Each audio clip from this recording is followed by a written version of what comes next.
तस्वीरों में ये देश का भविष्य नजर आ रहा है। तस्वीर जालोर जिले के आहोर क्षेत्र के थावला गांव की है। इस जिले से राजस्थान सरकार के उप मुख्य सचेतक जोगेश्वर गर्ग और आहोर विधानसभा से विधायक सगन सिंह जीतकर विधानसभा में हैं। स्कूल के इन विद्यार्थियों की मांग सुनकर शिक्षा मंत्री के बयान आना तो संभव नहीं है। बहरहाल ये आसानी से समझा जा सकता है कि शिक्षा विभाग में जमीनी हालात बुरे हैं।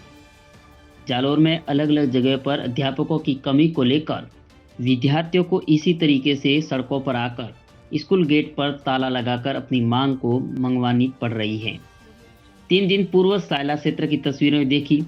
आज सवेरे आहोर से ये तस्वीरें सामने आई, जहां बालक स्कूल में पढ़ने वाले विद्यार्थी अपने टीचरों की मांग कर रही है। इसको देखकर अंदाजा लगाया जा सकता है कि सरकार की शिक्षा व्यवस्था पर कितना ध्यान केंद्रित है। जनप्रतिनिधि अक्सर मीटिंग और समारोह में नजर आते हैं। क्षेत्र के शिक्षा व्यवस्था से दूरी दिखाई देती है। तभी ये हालात नजर आते हैं कि जिन बच्चों को आज के इस डिजिटल युग में टीचरों के साथ आधुनिक तकनीकी जानकारी तो दूर, निर्धारित विषयों के अध्यापक तक नसीब नहीं हो रहे हैं। इस व्यवस्था को आसान भाषा में समझा जाए, स्कूल से कई अध्यापकों का तबादला तो किए गए, लेकिन रिक्त स्थानों की पूर्ति करने के लिए किसी नए अध्यापकों को नहीं लगाया गया। बहरहाल अध्यापकों की कमी होना जिम्मेदारी कैसे तय करें?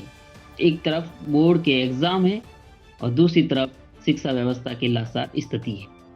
अब आप दर्शकों को देखना है कि अपने आसपास स्कूलों में अध्यापकों की स्थिति कैसी है, सीमित हैं या नहीं।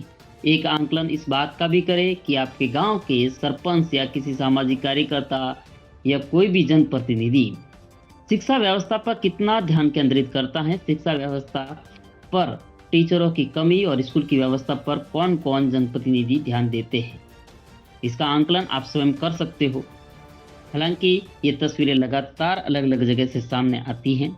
जालोर जिले में पिछले महीने में कई जगहों से अलग अलग तस्वीरें देखी, जहां स्कूलों में पढ़ने वाला देश का भविष्य अपने ही स्कूल में टीचरों की कमी को लेकर सड़कों पर उतरा है। राजनीतिक पार्टियां राजधानी से लगाकर गांव-गांव तक विकास रथ तक निकाले गए, लेकिन वास्तविक तस्वीरें वो निकलती हैं जब गांव के बच्चे पढ़ने के लिए अपने टीचरों की मांग सड़क पर आकर पड़ती है।